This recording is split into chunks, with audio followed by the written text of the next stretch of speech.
Hello and welcome back to Dragon Age Thedas at War. Last time we declared ourselves king of all of Falldon, and a bunch of people were very unhappy with that, so now we're at war with them. We're at war with all of these people here. So, first of all, we have to figure out how we're actually going to handle this war. On the positive side for us, all of our allies are in this area, while their allies are in this area. This gives us a huge advantage because not only do we have more troops, all of our troops are right next to each other. And there are people like this person right here who is just sitting right in the center of our realm asking to be beaten up immediately. So that's what we're probably going to do to start with this time. So let's figure out where I'm going to put some troops. I'm kind of thinking like Falddon here, head north and immediately attack. That seems like a reasonable thing for us to do. So, raise all, and let's go. Yes, bunch of people are joining the war. We actually have even more now because our brother-in-law has agreed to join as well, which is great. So now we have even more troops. And we need a new steward. New steward is going to be my grandmother, who will die soon, which I shouldn't have sounded so happy about, but she's going to give us all of her land, which is quite a happy moment for us, so that's good. Right. Here's our troops here. I would love to attack you, assuming that you're actually at war with me and you're not just hostile. You are actually at war with me. Perfect. So not only am I going to attack you, I'm then going to steal your siege of that person's land, which is hostile to me. Which is perfect. Let's go. I don't know why it doesn't think we're going to win. Defending in hills. Yeah, but who cares? I have 3 times their troops. Do we have the... I don't think we have... No, we don't have Stalwart Leader, so I don't want to lead the army directly just yet. Yeah, I think we're happy with our leader. Let's go. I'm a little worried that they're not moving, but that's fine. An enemy left the war and an ally joined on our side. That's great. Love to see those messages. Now it thinks we're going to win. Okay. Yes, we were going to win either way. Offer military assistance. You would like me to pay you 25 gold and you will give me 1,480 troops. Yeah, that seems very reasonable. Yeah, I'm okay with that. Okay. Nice. So, we have now stolen their siege, which is already through the walls. Fantastic. First thing for us, do we want Firm Hand or Benevolent Intent? We're going to True Ruler. None of them really matter. Counselor Opinion's quite nice because they're going to be our powerful vassals. Let's go Benevolent Intent. There we go. And then we'll siege this land. Romance, the Wild Hunt. When my queen suggested a hunt, I did not hesitate to organize one. I would do anything for a mere glimpse of my sweetheart. I'm stalking through the underbrush, my page at my heel and my hound just ahead. It seems as if it has found a trail, then suddenly my concentration is shattered by a woman's screams. We will try and save her. We have done so, and she became our soulmate. And you know what? Given that we already have an heir, I don't think that we need to seduce anyone else. We have 2 lovers, and we have an heir. I think we're fine. Yeah, we're definitely in an okay situation, especially if we get Landsmeet, which will then allow us to have anybody from our dynasty as our heir. I think that would be absolutely fine. Trappings of Majesty. I don't want to spend money on any of this stuff. I'll just take the piety. Continuing with the siege, because it's basically a free siege. We have a bastard called Tenedor. Do I want to legitimize Tenedor?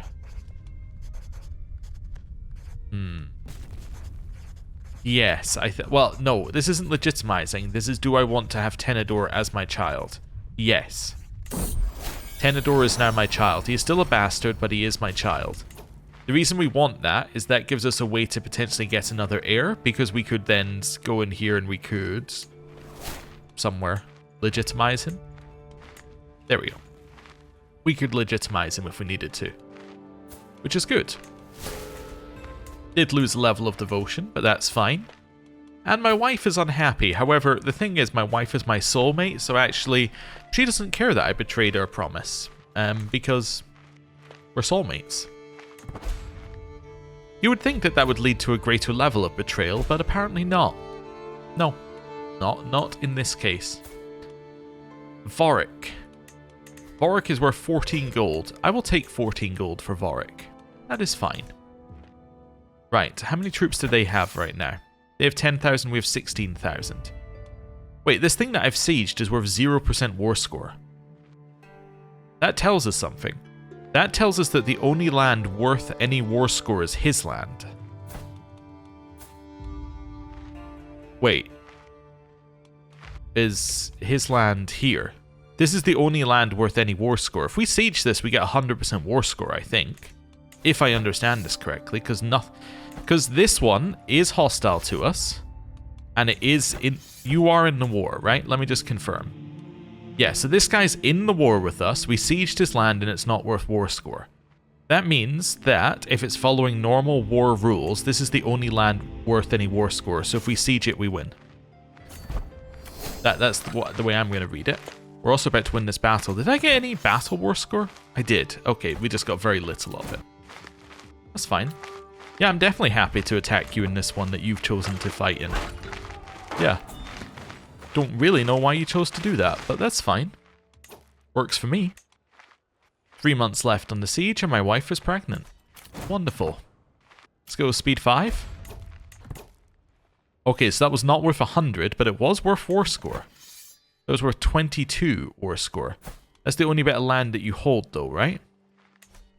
Yeah. So why is this worth war score? That isn't worth war score, but yet we didn't get 100%. Maybe we can't get 100% from sieging with this type of war. I don't actually know. One of the things I do find annoying about wars in this game is that it doesn't tell you what the war goal is. It tells you what type of war it is, but doesn't actually tell you, like, this is the war goal. You need to siege this to get ticking war score. Unless I'm missing it somewhere, but I don't think I am. I think we just chill here and let our allies siege. And then we just join in any battles. I think that makes a lot of sense for me here. They're de-sieging this, but it doesn't matter because it's worth 0 war score. Are they heading to here? Maybe. We have a son called Odras who is wheezing. Okay, but his name is actually Hector. There we go. That wasn't worth war score either. And this is also not going to be worth war score. I would love to just be like, I'm merging up with you. We want them to finish this siege. There we go. Siege is finished. And then I want to attack that army. Yep, I would love to attack that army. Conqueror. And get Glory Hound support. Lures army gold maintenance. Sure, let's do it. Right. Clear that out. Follow them in. We are going to catch them, which is perfect. Ooh, a chance encounter. Ooh, this one's from the mod. As I down another flagon of ale, I can hear someone from the corner of the tavern yelling at other patrons. I am the aunt of Bandrost, I'm telling you. They waver off dismissively and return to their drinks. The ramblings of a drunken sod is not uncommon, and many often just keep their distance. Say, what do you say your name is? She can join us, or another round. Sure, I'll take her. That's fine. She can join us. We're 41% from battles won currently. Are we going to assume that we're going to get ticking war score? I would assume we will get ticking war score. I also assume if we siege literally everything that's against us, we will get, yeah, we will get 100% war score. I think in this case, what is done is it's gone, you get war score for sieging the enemy, but you don't get 100% unless you siege everything, right? For sieging the main enemy, I should say. It's a little weird, but that's okay. So I really want to stop them from sieging our other bits of land. So let's just head up here and go stop them de-sieging this. That then stops these guys from sieging, because, well, they should merge in with this army, but they're not. That's fine. Head up here. Chase them. Defeat the army again. Chase him. Chase him. My ally managed to lose a battle. Do no more than is necessary for our illness. Okay. There we go. That was worth a lot of war score. That also wiped their army, which is great. I'll just clear these out. What's this? Hold court. Don't need to. Okay, where are we going now? Down to the south? Yeah. It looks like they sieged Lothering off of us. They did. Oh, I need to go get that back. So I won't be taking war score until I get that back at the least. I'm no longer ill. Wonderful. I would love to attack you right here. Right here. Nice. So we've defeated their armies and we're at 95%. If I de-siege Lothering, then we're good. Let's go. That is 100% war score. This is something that acclaimed knights do now, in case you're wondering. We're going to ignore it after this point, but basically your acclaimed knights will constantly just buff up people in your court who could be eligible to be the next person to hold that accolade. So now this person is a Blades Master, now they're eligible to hold the accolade. So that's all it's doing. And then, I guess I will enforce my demands. Yes. Yes. Disband our army. And we are now the King of Falldon, which is great. And we have partition on our title, right? No, we have Confederate partition. Wait, is partition on the King of Falldon? No, it's Confederate part. I thought I said we were getting partition. Where did it tell? It told us at one point we were getting partition. Maybe it's on an event that'll fire. We have a daughter called Ambrosia. Okay. Oh, that's us finished our oath. Hey, I get a warrior's oath fulfilled, so I get bonuses, and I get more bonuses, and I get prestige, and I get some legitimacy. A stronger Falldon stands ready to meet the new day. Wonderful. Bolstered ranks. So 600 men can join me in Denerim, and Arlen joins our court. Divide my men, so I get effective men-at-arms recruitment, or he's generous. I will set him up in my court. Okay, cool. So, laws-wise, we still have Confederate partition, and we still have Confederate partition here. I'm assuming the reason why we still have Confederate partition, even though it said we would get partition, is because we do not have the innovation for Confederate partition. Therefore, for partition, because we don't have the innovation, it defaulted us back to the previous succession law. I think that's what happened, and I probably missed the message that popped up and told me exactly that, because it would have popped up in the corner. Okay, cool. Well, what's next? Well, I think what's next is that we get rid of this. If we get rid of the Turn of Denerim, we can then set a succession law on the Kingdom of Falldon, which should then... I would think that if we set a succession law on the Kingdom of Falldon, that should then make it so that Confederate partition doesn't do anything. I think that's right. How much does it cost to destroy it? 800. So if I destroy it, I cannot set the succession law on the other title. Therefore, there's no point in doing that just yet. Yeah. But I should definitely have a look at that once we have the prestige. Okay. Maybe we want to just hold an event. That might work. Can I get it? Yeah, there we go. We'll grab Aspiring Rule. This means that my vassals on the council now like me more, which is great. I think we need to hold some sort of thing. Whatever sort of thing we could hold. A hunt or a feast. Why can I not hold a feast? I can't hold it so soon as the previous feast. Well, let's get ourselves a new master of the hunt. That's going to be you, because you're not doing anything currently. Then I am going to hold a hunt with the intention that we will end up with some extra prestige. Let's see, we will hold it in Pressmouth because it's got sightings, it's mountains, and it has no terrain. We will get rid of that. I don't really care if I succeed. Guest-wise, nobody's invited. That's not true, but we're going to take everybody off the guest list. Then I'm going to invite court hunters. And as long as they're at 14 days, we're all good. Oh, you know what? Court hunters, if I choose knights, does that also include people who are all like 14 days, 15 days, 16 days? Yeah.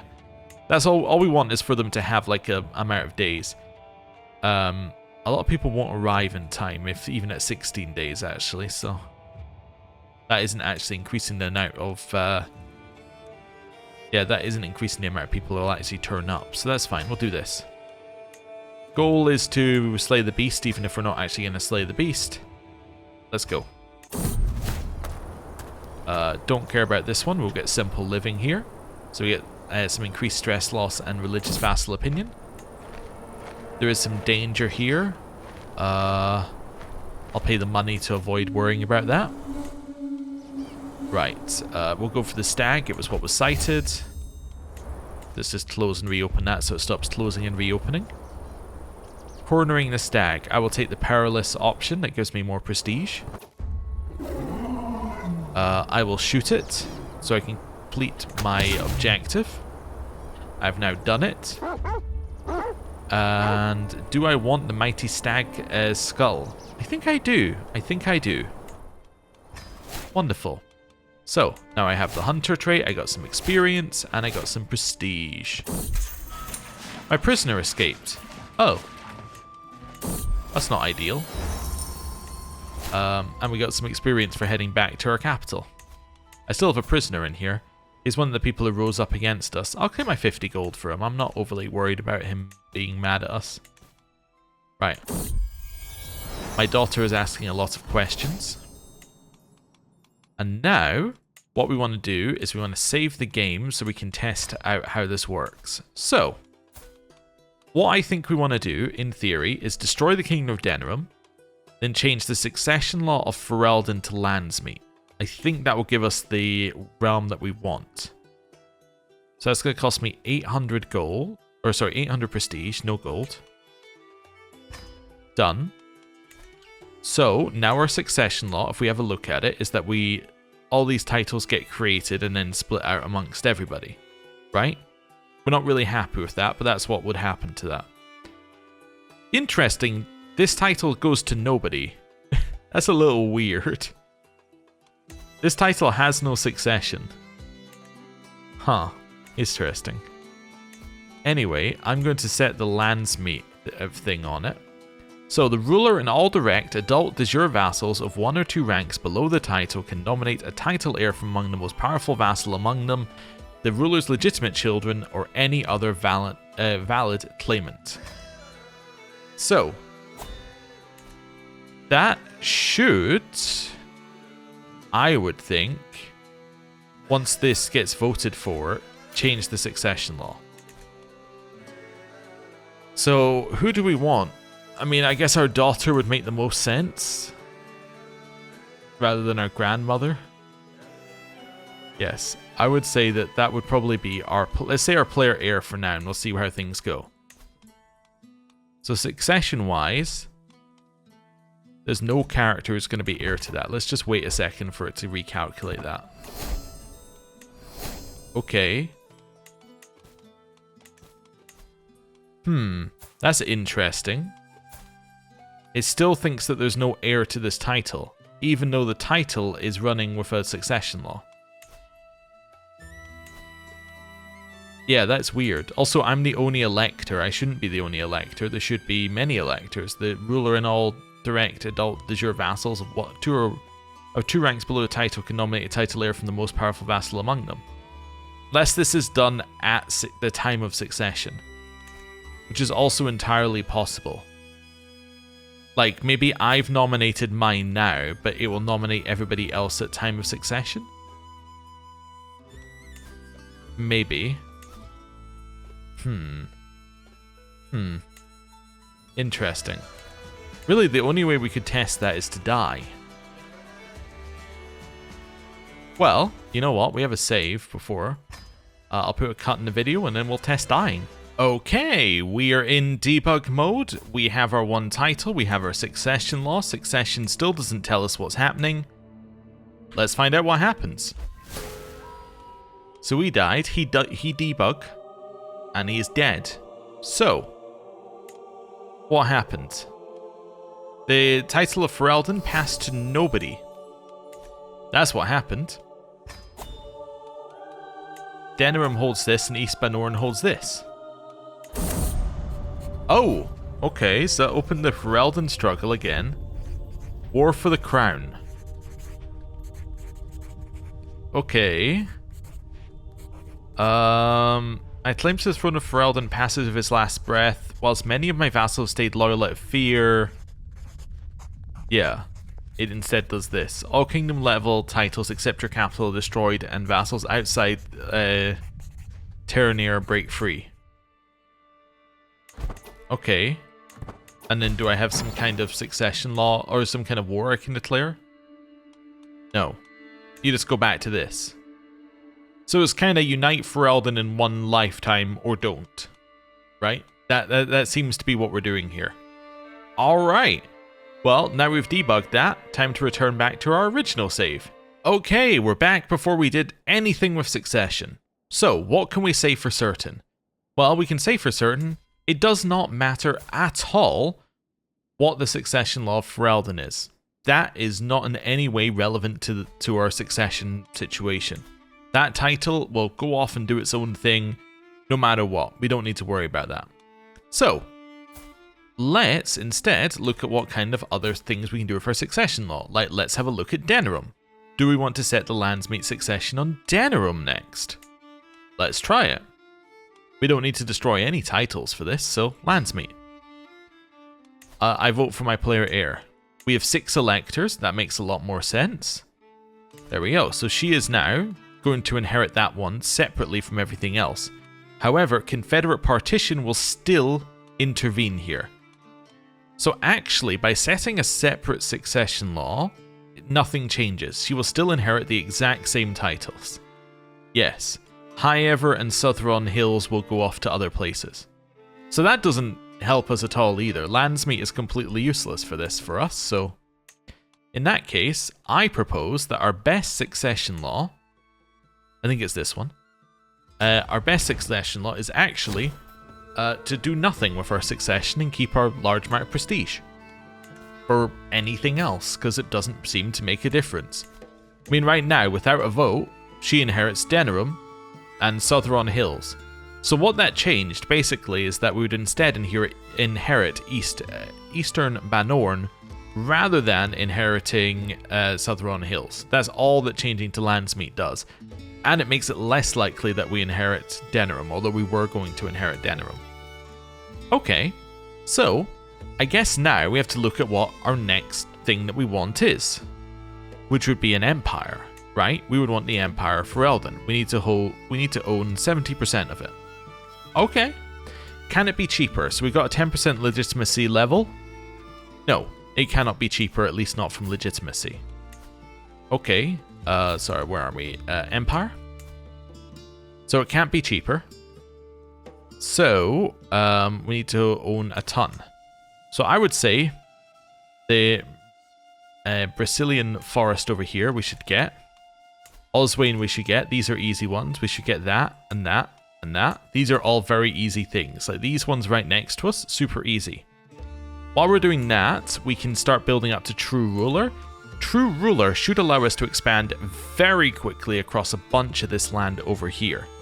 Because a bunch of this land is our religion. And if we have a look at, say, somebody like, well, let's just check who I am bordering them. Look at Tain. Tain, if we had a True Ruler, would join us. In fact, if our vassals liked us better, he would join us. But West Hill. West Hill, he would need us to have True Ruler and our vassals to like us, but he would join us, right? Like a lot of this would join us for free. How about you? Minus 19. Yeah, you need us to have that as well. Werebruth. Military strength is a problem here. White River. Yeah, You're almost at the point where you would join us just from making people like us more, but yeah. That's what we need to do, I think, with that. So focus on this side, then get this all of that stuff via our lifestyle. That makes perfect sense. Okay. Well, these guys were at war with us. They have no allies. I am going to... Wait, can I vassalize them? No. I'm going to declare war and just take their land. I could forced vassalize it with our conqueror, and that has no cost. Yeah, alright. That seems reasonable. I'm going to raise my troops over here because it's closer to our capital. So they'll raise a little bit quicker. Go. We have lost something. We have lost my steward and my spy master. My steward can be you. My spy master could be you, but you currently hate me due to having imprisoned me. However, the thing is that you declared war against me, so that doesn't really seem fair. Can I send him a gift? I could send him a gift, yeah. So I'm going to assign him that, and then I'm going to send him a gift. He loves me now. Well, he doesn't, but he likes me enough now. Right. Let's head over here. Did that start a mega war? It did start a mega war, huh? Alright. Well, that only put 500 more troops on their side. Let's not worry about it too much. Offer military assistance. I'm going to decline that one for now. I think I'm okay on this war. Let's go speed 5. That's 100% war score. I'm going to enforce my demands. Nice. I'm now in 2 wars. What wars am I in? Amaranthine Clash against Oswayne. And the Faravel Plains Clash against Oswayne. Surely these get invalidated because you were previously my vassal. No? Okay. Interesting. I don't know why you've ended up in this, but whatever. So that's that they're no longer valid because they're now my vassals again, I think is what that was saying. Right, attack you. I don't know which war you're in. You're not in a war, you're just hostile. Alright. Head over here. You would like to name our new son Telemel. Alright. That seems reasonable. Attack. 35%. I will white peace with my grandmother. At which point she should rejoin us, if I understand things correctly. Let's see. She is not yet oh no, there you go. Now she's rejoined us. And now I want to attack this army. Someone has paid homage to me. It's 100% war score. I guess I will enforce demands against you and get my money. Nice. At which point, they are now my vassal again. A level of fame has gone up to illustrious. Fantastic. And what's this? 2 palfreys. I will train this horse myself. I've gained a war horse. Wonderful. The war horse will have a name. You know what, let's see. Name inspired by history.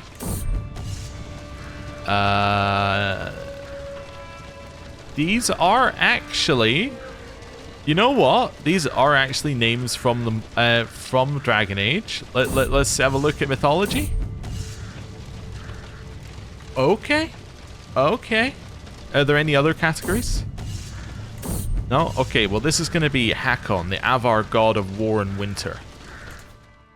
Alright. Props to the mod makers. That is one that is very often missed because it's not important at all. But there you go. We'll grant a couple of vassals to other people. Then I can improve my accolades, so Silver Sentinel can go up to the next level, where it just becomes better, and it gets you significant bonuses rather than bonuses.